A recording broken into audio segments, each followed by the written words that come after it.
I'm the communications director here. Sheriff Paul Penzone has been kind enough to join us this afternoon and talk a little bit about security issues, answer any questions you might have.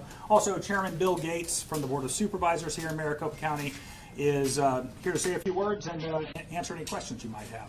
And we'll do our best to answer those. If it's something you need to research or something like that, certainly we're happy to do that via email and get you those answers as quickly as possible. So, with that, Sheriff Penzone. Well, I just want to begin by thanking everybody for your patience, because I know that it's been a long haul to this point, and there's a lot of work being done, and you have a job to do, which is to cover the story and cover different perspectives. We've asked a lot of you, and you've been very cooperative. So let me just begin by saying thank you for understanding the challenges that we face in working with the parameters that we've asked you to consider and abide by.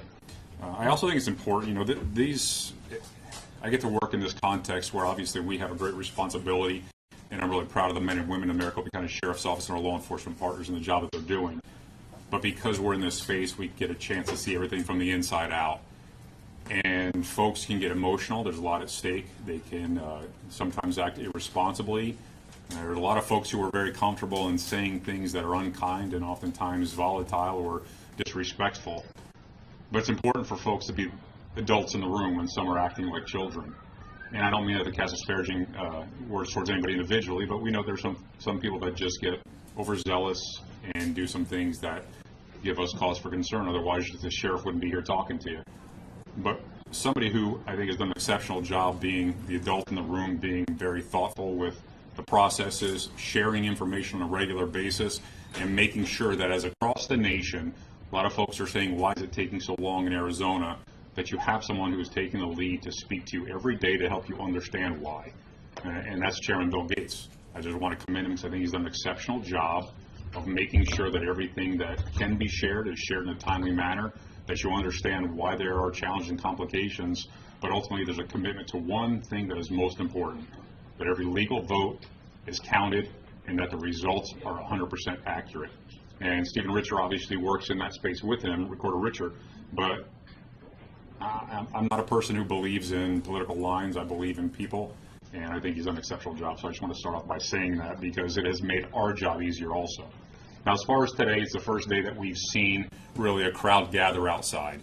You've been here since the beginning when I made the commitment to how invested we would be with the resources and equipment to ensure the safety of the people in this building and every ballot is protected. Today we saw a group come out, and I professed leadership means being thoughtful with your words and recognizing the consequences or what your words can provoke others to. And we saw yesterday there were some tweets going out from at least one elected official summoning folks to come here today and to be heard. And it gave me some cause for concern and some pause, because you may be well intended, but that doesn't mean that everyone who responds to your calling has the same intentions, and it can empower them into a space where bad things can happen. So we were very concerned. We made sure that we once again dedicated additional resources because we want to see a safe environment at the cost of other needs around the county for law enforcement, at the cost of taxpayer dollars. Deputies, in addition to those we had stationed here, came to the facility to make sure everything was safe. Now, as for the crowd outside, they were peaceful. They had an objective. They stayed within that scope, and they left in a reasonable amount of time.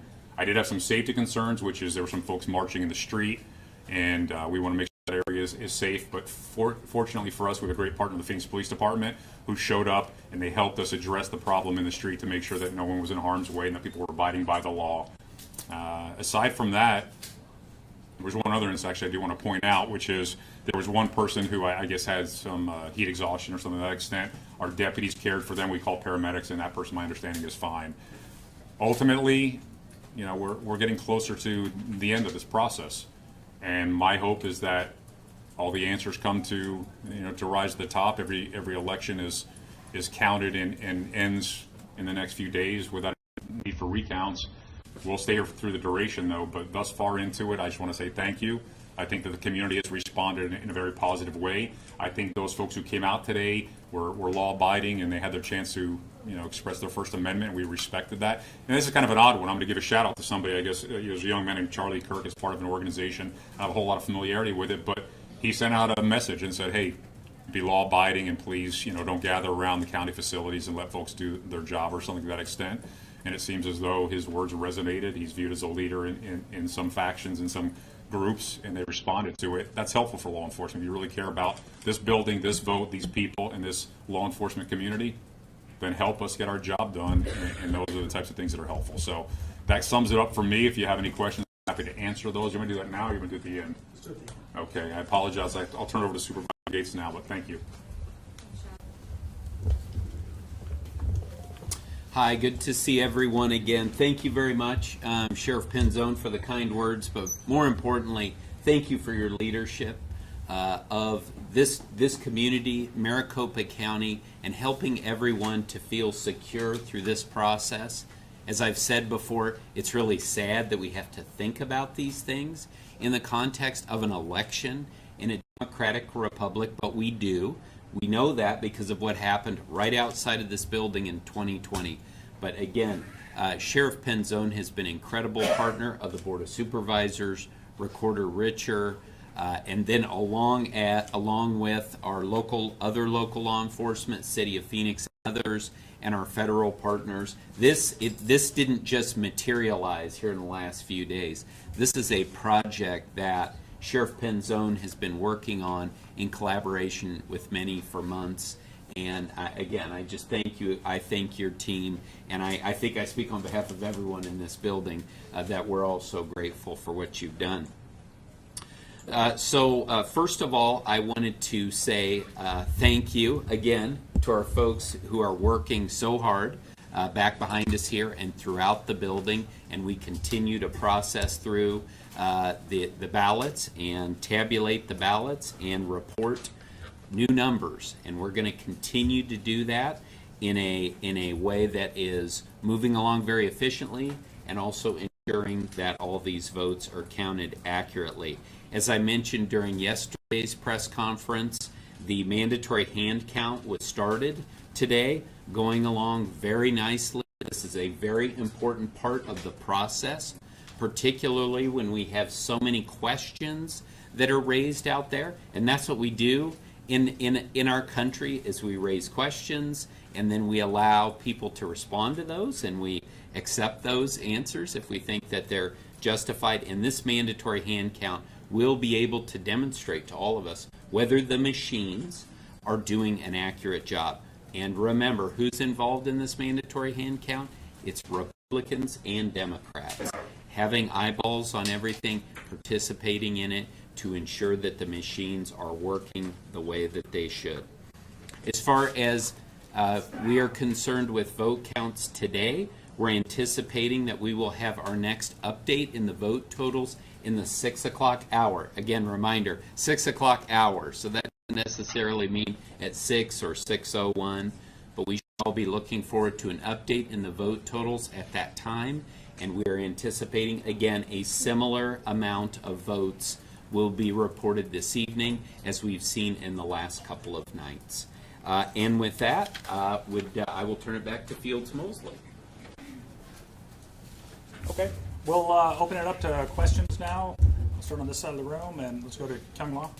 Question for the sheriff. Outside, they were announcing that there's going to be another gathering here on Monday. Will you anticipate the same level of law enforcement response that you had today?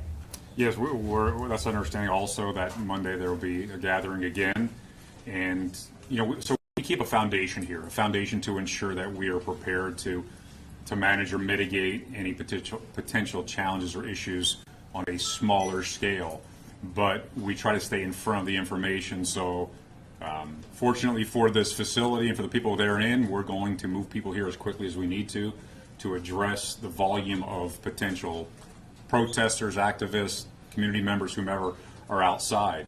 I just want to remind everybody, there are a lot of ways that you express your concerns. You can, find ways to improve who we are as a community and a nation.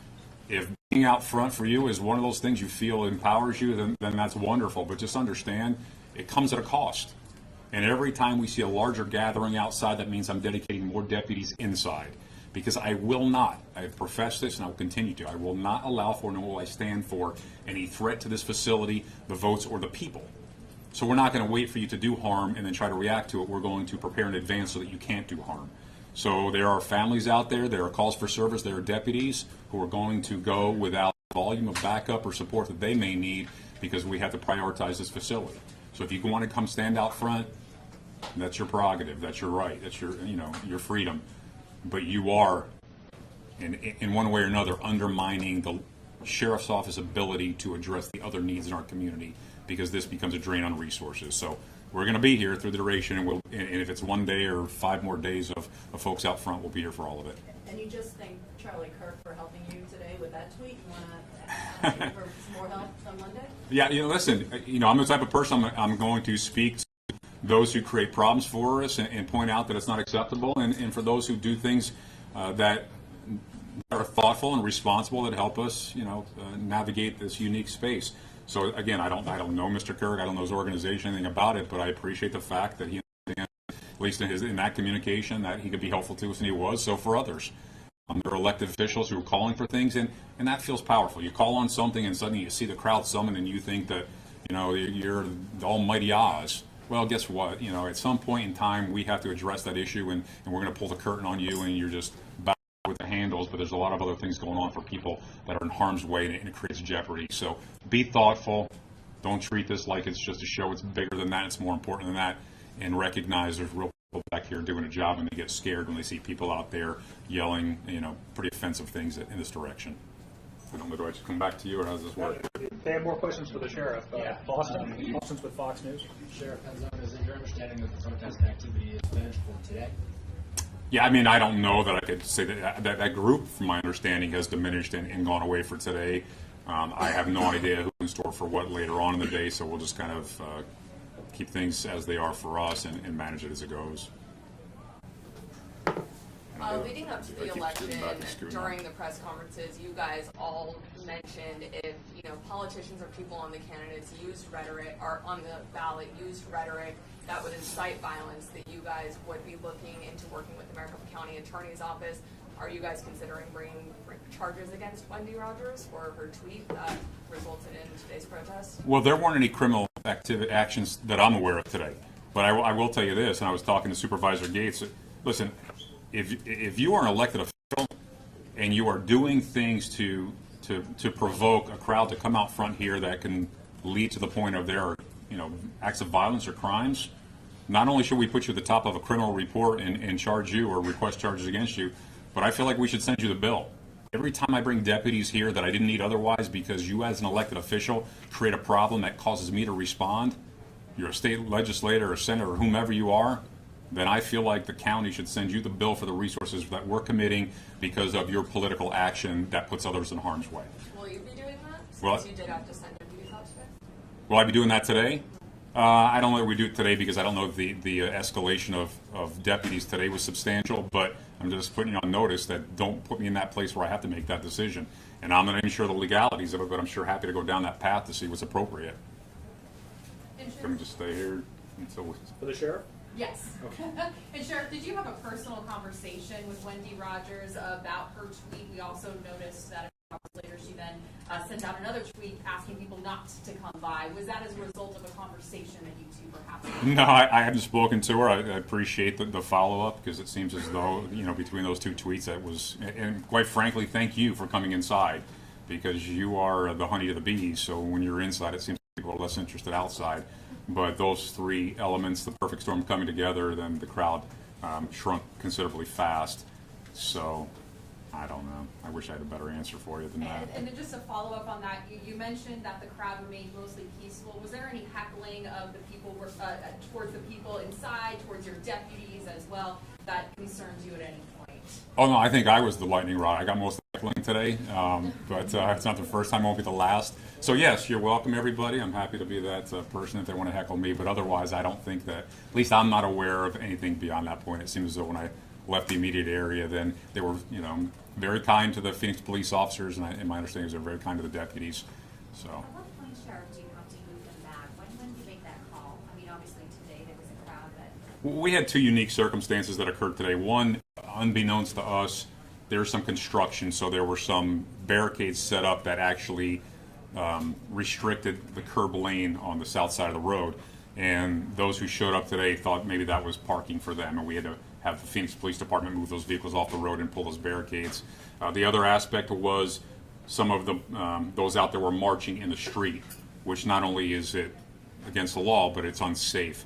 So we want to make sure that that does not occur. Now, if these things occur and people are unwilling to abide by our directive, you're looking at situations where do we issue citations or how do we best solve that problem? We want it to be with the least amount of lawful intervention as possible, as long as you're cooperative. But if you're uncooperative, then you put us in a position to respond a little more aggressively. Hi. Hi. I'm wondering, you've mentioned that before that this is a strain on your resources to keep having to have deputies come out here and you're already understaffed. So I'm curious about what teams specifically are you taking deputies off of when you're bringing them out here to deal with this, and what's not getting done specifically? Sure. So, you know, in an organization of law enforcement, you wear multiple hats. So a lot of the deputies that you see out there, some are going to be coming from patrol districts where they would be responding for calls for service. And what we do is we end up going minimum staffing and pulling some of those folks back in an organization that's already thin on staffing. The folks that work, you know, in specialty assignments that track different threats in different spaces, investigators that work on major crimes and general crimes, things like crimes against children, robberies, murders, you know, anything like that. Those investigators may either be in uniform here or working as backups for investigations should there be a crime committed.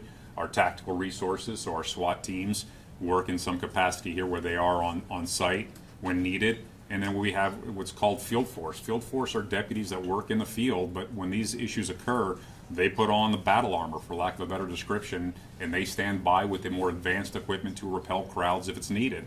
So there's nobody on site that their sole job is let's wait around for a crowd to gather and that's all we do. They have primary responsibilities, and this is their 1A job where, okay, you know, the bell's been rang and we got a bigger issue to deal with, so we're going to come together and we're going to suppress that and push that threat back away from people and from facilities. And a follow-up on that, is there a dollar amount that you perhaps have of how much resources you have dedicated to ensuring that this is safe and the security that you've put forward here? Well, it sounds like you're asking, like, do we dedicate a specific number and try to work within that scope? Unfortunately, you know, it's a blank check that I send over to the supervisors at the end and say, here's how much it cost. And it does come out of my budget, but we've had the conversations in the past because we've seen what's occurred that we literally have to kind of allocate a line item with an estimated amount of money for the course of the year that is specifically to civil disturbances, major events such as these that are out of the ordinary. And it goes back a few election cycles, and I want to say it was even before I was sheriff out in Fountain Hills, where we saw an escalation there where suddenly we had to account for it. But make no mistake about it, it gets in the 7 digits. You know, I think the last one that we had over the course of time, it was up over $1 million in additional supplemental resources specifically for events such as these. But you can't put a value on what is also neglected. You know, things that we have to follow up on after the fact. Me making decisions that sometimes get me in trouble because I have to go, okay, public safety has to be my #1 priority, and there's other responsibilities that I have, and if it seems as though I'm being intentionally negligent there, I'm not, but you know, I have to decide where the priorities are, and you're the priorities. Anything else? Going once, going twice. I would just Oh, I was know so it. close. I know, I'm sorry. I'm curious from the two of you, actually, the chance we have there were count all the legal votes. How do you combat that when that is what's occurring in here? I think we're all in this business of trying to explain the process and combat misinformation. So how, from a law enforcement standpoint, and then someone who's obviously running the process, how do you combat that? There's an interesting saying, and it's pretty fundamental, but you know, hopefully it speaks for itself. The most difficult to prove is a negative. When someone claims something that didn't happen and they want you to disprove it, oftentimes there is no evidence to disprove something that never happened, and it just lives then in infamy, where it's kind of like, well, we said it, they didn't show us that it didn't happen. Well, because there was nothing to indicate that it did. And I think it's a lot of what goes on with misinformation. Say whatever you want and let the person figure out how to defend it. You know, it's a saying, a lie travels around the world, 10,000 times before the truth can even get started. That's what we're seeing here. We're seeing people empowered by saying things that make them feel good, and they're not accountable for it, and they lie. And then good men like Supervisor Gates and Recorder Richer and others, instead of focusing on getting this job done, they're out here talking to the community saying, trust us, we're good, real people that care about the community. That's why we're public servants. But you're distracting us with all this other nonsense that he's had to answer to for a week now, so I feel for him. Not as much as when I'm out there getting heckled, but a little bit. Anything else?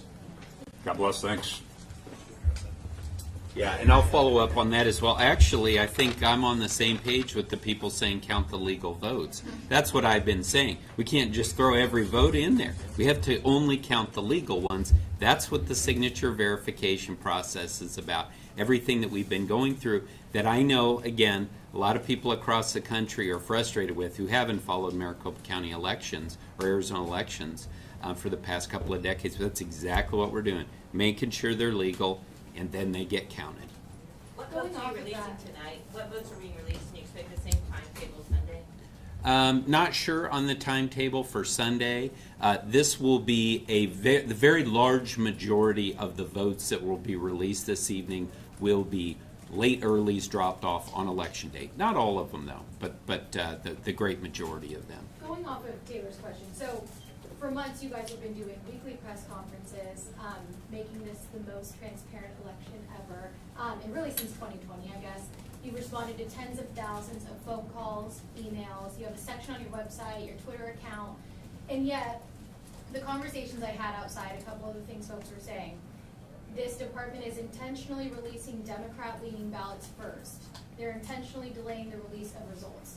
Every day this week, you've addressed these claims and debunked them. Is there a way that you reach these folks, and we know that they're all over the country, people with similar beliefs. Is there a way that you reach them at this point? Well, again, thank you for acknowledging that we've done a lot of work. Our communications team has done an incredible job to get the word out. But I guess what I've heard here is that these folks listen to Charlie Kirk. So maybe if Charlie Kirk would take the facts down that we're presenting and share that with the folks, they would feel better. Again, this issue about selecting certain votes to report, let me be very clear about this again.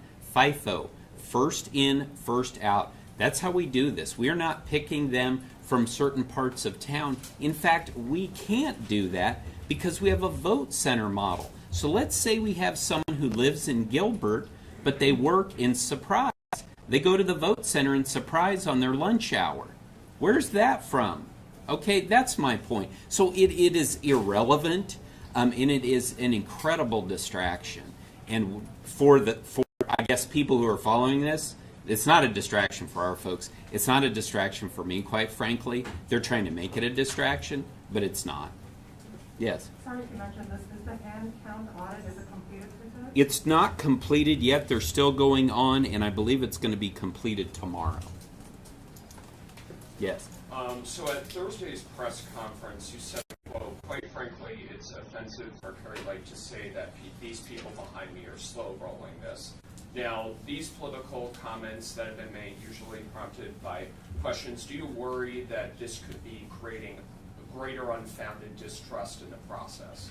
No, I don't at all. It's not a political statement. I'm responding to statements that were made about the people who are behind me. That's my job. My job is to work with our other directors here, to work with Stephen Richer and make sure that this is managed properly. If there are things that need to be fixed, we're going to do that. At the same time, though, if unfair allegations are being made, I'm going to respond to those because we don't want that misinformation out there. If people out there in the community think that we're slow rolling this, the vote, the release of the votes, then that starts to create further concerns with the process. So I'm standing up for the process, but I'm not, this is a political statement.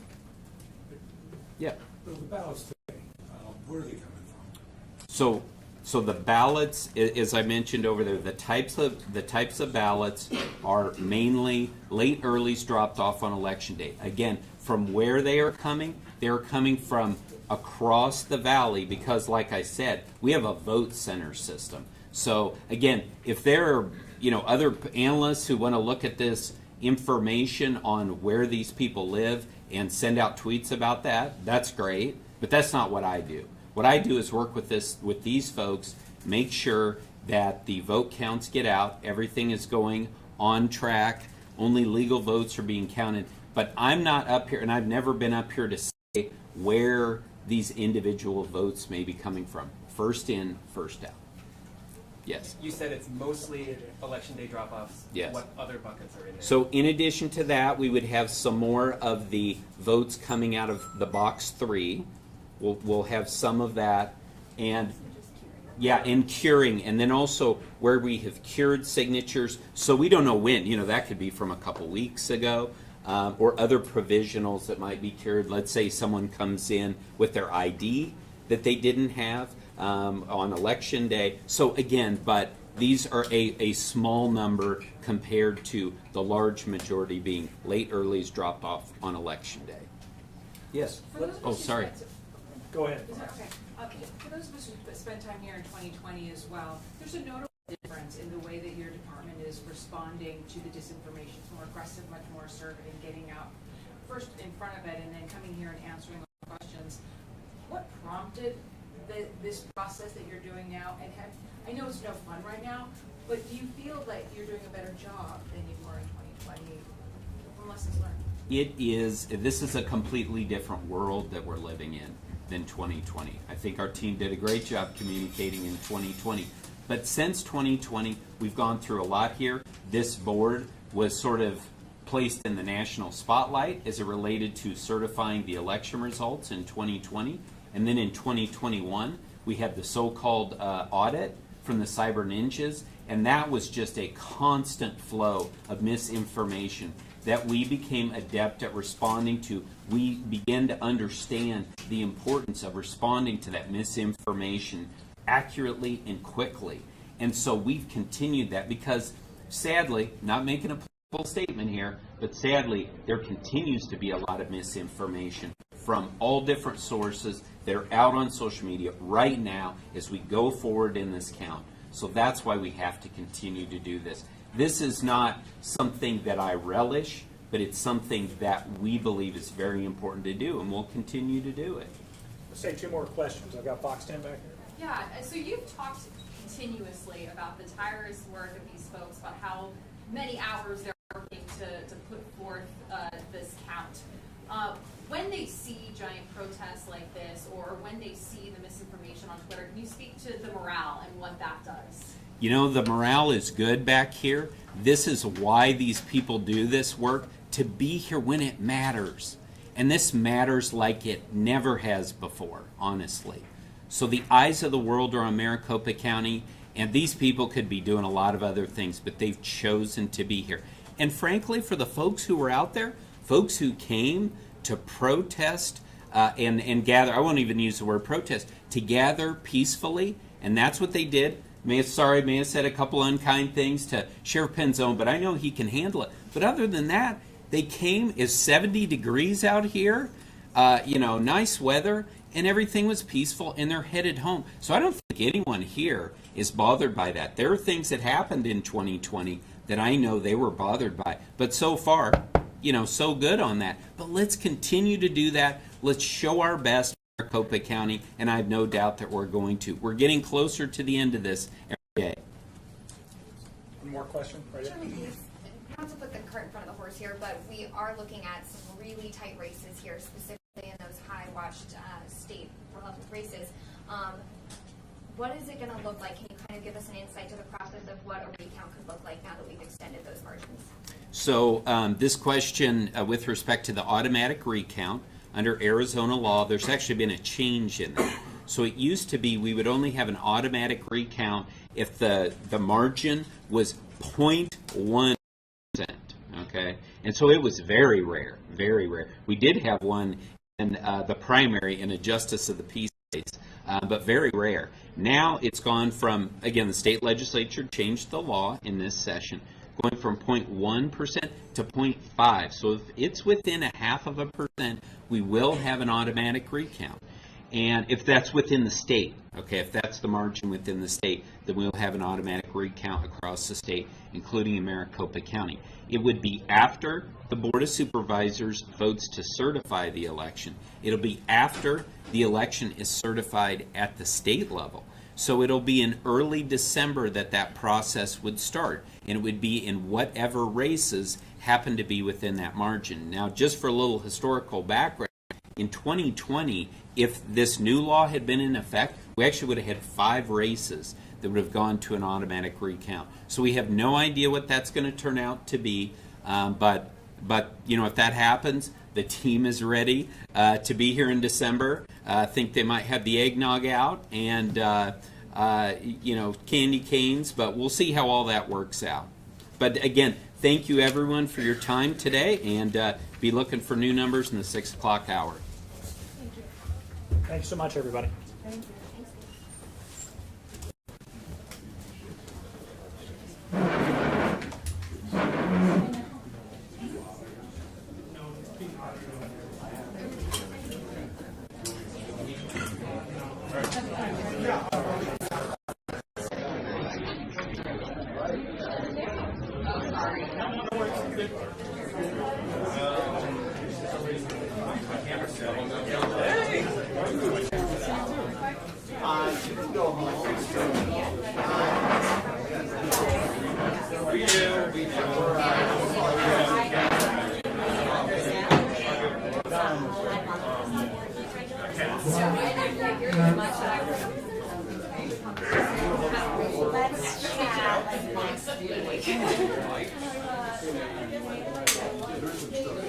Yes, I do.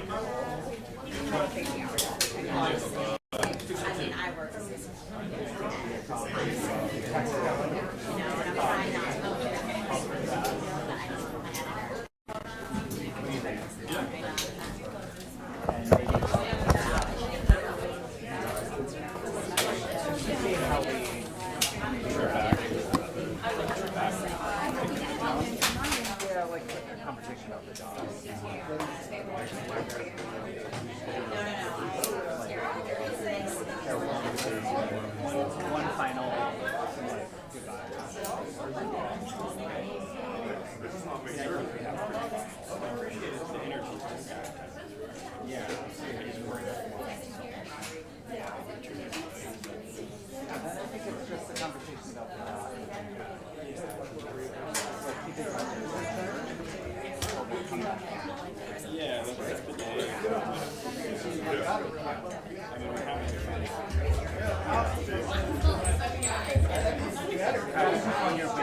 one more.